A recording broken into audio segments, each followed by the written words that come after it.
So in today's lesson, we're going to be looking at the role of propaganda in World War I. With the start of the First World War, the government needed to convince its citizens that war was a worthwhile cause. In order to do this, governments around the world, including the government of Canada, used propaganda in order to rally support for the war, encouraging men to enlist, raising money for the government, convincing civilians to make changes to their lives at home, all in an effort to support the war.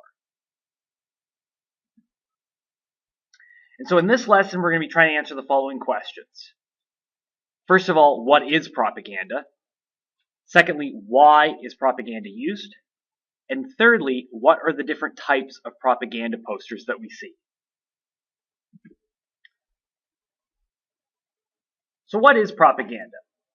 Propaganda is a special type of advertising that's used by governments to push a political message. It's a specific type of message aimed at serving an agenda, pushing a political agenda, and its goal is to spread a one-sided opinion. It's giving you the government's side of the story. And this idea of propaganda, it's often used in political contexts. We don't often talk about propaganda in regards to kind of conventional advertising that you'd see, whether it's on TV or on the internet. And propaganda often has a negative connotation. And for good reason. It's the government trying to trick you into doing something. It's trying to get you to go along with them and to not question the government's motives. Just like some ads you would see on TV are trying to, convince you into buying a particular product, whether you need it or not. Propaganda is being used in a very similar context. And it's often used by governments to gain civilian support. Again, this is not just a historic phenomena. We still see propaganda used by governments today. It's anytime the government is just giving you their side of the story and trying to get you to go along with it. So you might see this in order to gain support for a war, in order to get people to support you during an election. It could be to pass a new law or anything else the government wants to get you to do. We might see the use of propaganda.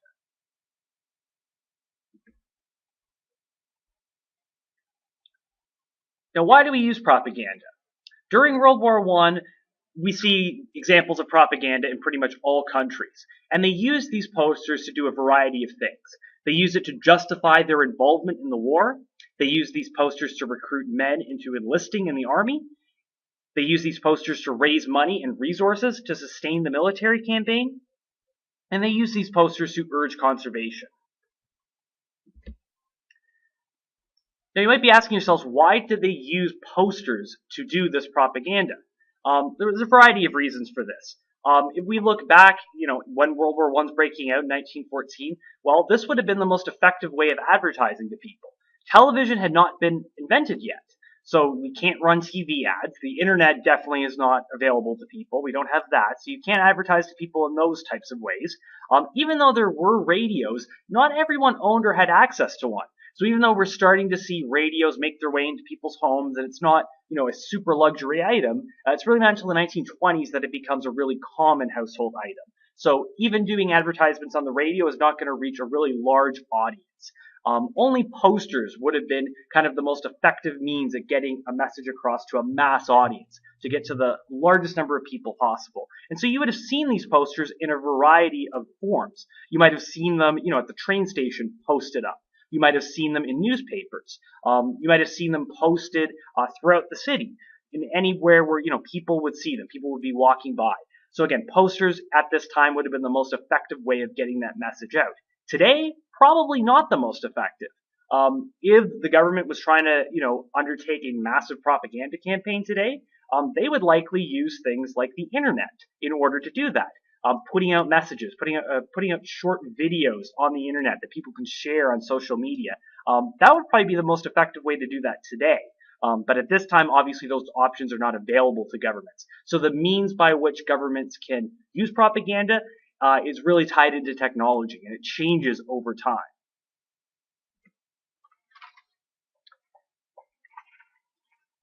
Now, during the war, the biggest reason that governments used propaganda was to boost support for the war effort.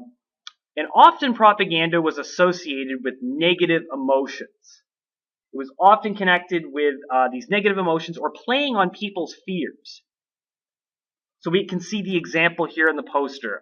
There's a boat going by, and there's a woman who looks like a medic. She has She has the medic symbol on her clothing, and it looks like she's been wounded. And there's a soldier who's jumped into the ocean to save her. And so this is playing on people's fears. She's been shot by an enemy warship. It makes men feel that, their wives and daughters aren't safe.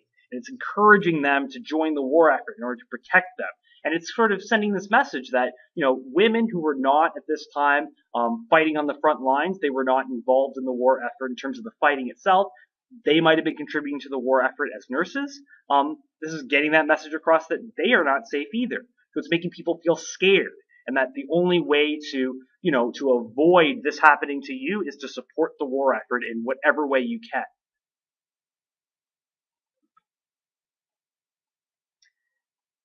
Now, the motivations and messaging of posters were quite varied. Some encouraged men to enlist in the armed forces. Others encouraged civilians to conserve materials on the home front. So, for example, scrap metals that you might be throwing out, or from old things that you don't need anymore, and that you were going to send to a landfill. Sort of the encouragement of people to save those, because you can use scrap metal to make tanks for the war effort, to make bullets. Those materials are very valuable. So by saving those and sending them off, helps save the government money and helps support the war effort. It might be encouraging civilians to ration. So rationing is the idea. It's restricting your ability to buy certain essential products. So this might be things like sugar or flour for baking. It could be things like gasoline for fuel. During the war, your ability to buy these types of products were restricted. And the reason this was done is because they wanted to ensure there was enough of it to send to the troops overseas. So you can't just go to the store and buy as much flour as you want, because we need to ration it. We need to conserve it so that we have enough food for the soldiers overseas. So you might have seen posters sort of getting across this idea that rationing is sort of your duty as a citizen. So there's this law passed, you can't go out and buy whatever you want, to get you on board with this idea. Other posters were to advertise victory bonds. Now, what victory bonds were was they were investments to help raise money for the war effort. So you could go to the bank and you could buy, for example, a $100 bond. And what that meant was you take it home, you give the bank your $100, that money goes to the government, and you get a piece of paper. So the idea was, after the war, the government would pay you back with interest. So even though you paid $100 for the bond, at the end of the war, you'd be able to take that back to the bank, and the government would pay you, $125. So you're making back your investment. You're making back your money. And so lots of people would have done this to save their money. Instead of just putting their money under a mattress or putting it in a savings account, they would buy war bonds to help support the war effort that way. On a related note, war is very expensive. It costs lots of money in order to, train soldiers and to buy weapons, to send men overseas. That's not a cheap thing to do. You can't fight wars on the cheap. They're extremely expensive. So victory bonds would have been one way to raise money. This is when we also see, raising of taxes, introduction of different types of income tax by the federal government at this time. So we're seeing all these different ways that the government is trying to raise money, and we would have seen posters to sort of encourage people to do this and to show them that it's, your duty as a Canadian citizen or as a member of your country, if it's somewhere else around the world, to go along with these ideas. And other posters were simply to boost morale, or to inspire nationalism, to get people to feel proud of being part of their country. Because if your citizens are happy and if they're proud of their country, they're going to be more likely to support the war effort and to get their friends and family to do so as well. Now, with that in mind, let's see what are some of the techniques that propaganda uses to convince its audience of its message. The first technique we're going to look at here is something called name calling, and it's just as the title would suggest. This is, hanging a bad label or an idea on a person. So we can see in this poster here, it's telling us to be suspicious of German immigrants. It says, once a German, always a German, with the idea being that, even if someone, they came from Germany a decade ago, they immigrated to our country, we're not safe from them. They're still a German. So it's getting this idea of, all Germans are bad people. We should be suspicious of them. And during the war, we saw a lot of that discrimination against people who had immigrated from the parts of Europe that Canada was at war with. an idea we would call xenophobia or fear of outsiders. Another technique is called card stacking. This is when the propagandist uses the technique to make the best possible case for his side and the worst for the opposing side. The propagandist carefully uses only those facts that support his or her side of the argument, while attempting to lead the audience into accepting the facts as a conclusion. So this poster here is telling the story of British sailors who were humiliated by Hungarians in the North Sea. And obviously this is only from their perspective. It says, British sailors, look, read, and remember. And it's telling you this from their side of the story. It's telling about how they were embarrassed by them. It's trying to get you to, to pick their side. Obviously, this is only one side of the story. We don't know what really happened just by reading this poster. Obviously, this is supposed to make the British look as sympathetic as possible, and it's supposed to make the other side look as bad as possible.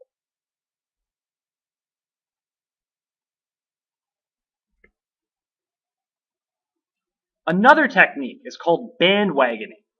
This is when propagandists try to persuade the audience to follow the crowd. It's like a type of peer pressure. This device creates the impression of widespread support. So the viewer doesn't want to be left out. So it's like this fear of missing out. Everyone else is doing it, so why aren't you going along with them? And so you can see in this poster here, there's the British general there. He's got the Union Jack flag on, again, inspiring these feelings of nationalism. He's taking roll call. And the poster asks, who's absent? Is it you? And the man there is pointing directly at you. So it makes it feel personal. Not only it's being addressed directly to you. Not only is this poster, it's not just for anybody. It's the guy's pointing at you. And so if you're not joining the war effort, it's trying to make you feel guilty for not doing that. Another type of propaganda technique is called a testimonial. So this is when the propagandist tries to associate a respected person or someone with experience to endorse a product or a cause. So we see this today in conventional advertising with celebrity endorsements. Think of like LeBron James endorsing Sprite. It's not necessarily that, Sprite, I'm willing to bet Sprite is not making him a better basketball player. But he's endorsing, he's saying, I enjoy Sprite, with the implication being that he's a famous basketball player and he's, really good and he's, maybe kids look up to him. You should want to drink Sprite too. That is good enough for him, it's good enough for me. That's the kind of idea of what celebrity endorsements are all about. And of course, there's tons of these in media. It's the same idea being used here. So what we see here is, in this example, so this is Uncle Sam, who's sort of an archetypal symbol of American patriotism, the ultimate American patriot. And he's, again, pointing directly at you. You see, again, making it personal, saying, I want you for the U.S. Army. And then it says, go to the nearest recruiting station to join up.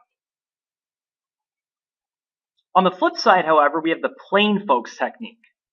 This is when a propagandist tries to convince the audience that the spokesperson is a regular or normal person, someone who's easy to identify with, someone who they can trust and who has their interests at heart.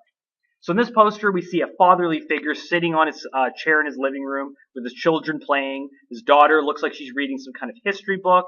His son's playing with army men on the floor. And the caption at the bottom reads, Daddy, what did you do during the Great War?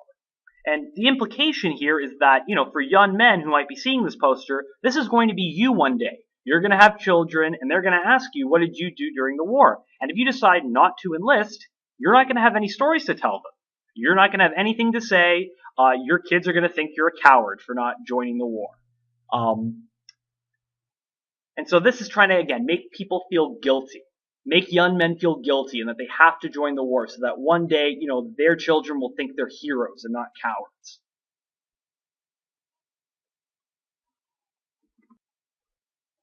Next up, we have transfer.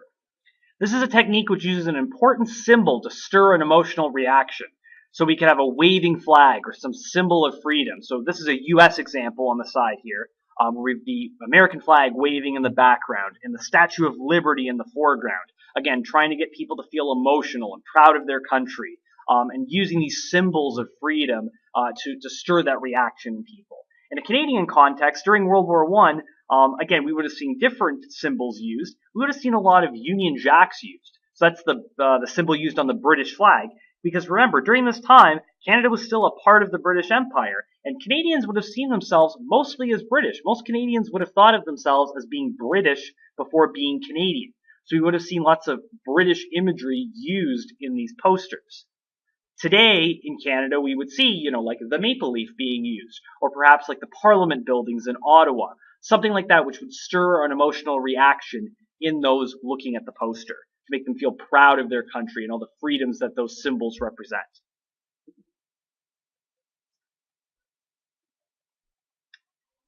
Our next example here is called glittering generalities. So this is when the propagandist uses vague, sweeping statements without providing supporting information or reason. They appeal to such notions as honor, glory, love of country, desire for peace, freedom, and family values. So again, these are ideas that we see thrown around a lot, but there's really no nuance to them. I mean, honor and glory, yeah, we kind of know what those things are, but they're very abstract ideas. They're not something that you could just point a finger to. And, when we talk about these things, there's not really a whole lot of nuance here. I mean, what does it mean to be an honorable soldier or to fight in glory? Is it glorious to die in battle? A poster like this might try to make it out like fighting in a war is glorious. It'll give you honor. That's the only way to show that you love your country, to show that you support freedom. But is it really the only way? Obviously, there's another side to that story, and there's more nuance to it than just that. But the poster, when you use glittering generalities, is leaving no room for that. So again, here in the picture at the side here, it says, "Isn't this worth fighting for? You should enlist now." With the implication being, of course, that if you don't enlist, this will all be gone.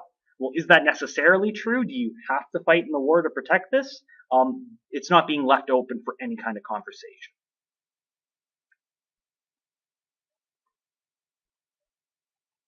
So in summary, in today's lesson you learned that propaganda is information used by governments to promote political messages and agendas. Propaganda is one-sided and biased. During World War I, propaganda was used to encourage enlistment, to get citizens to buy war bonds, to ensure support for rationing, and to inspire national pride. And propaganda uses a variety of tricks and techniques to convince its audience into believing its message.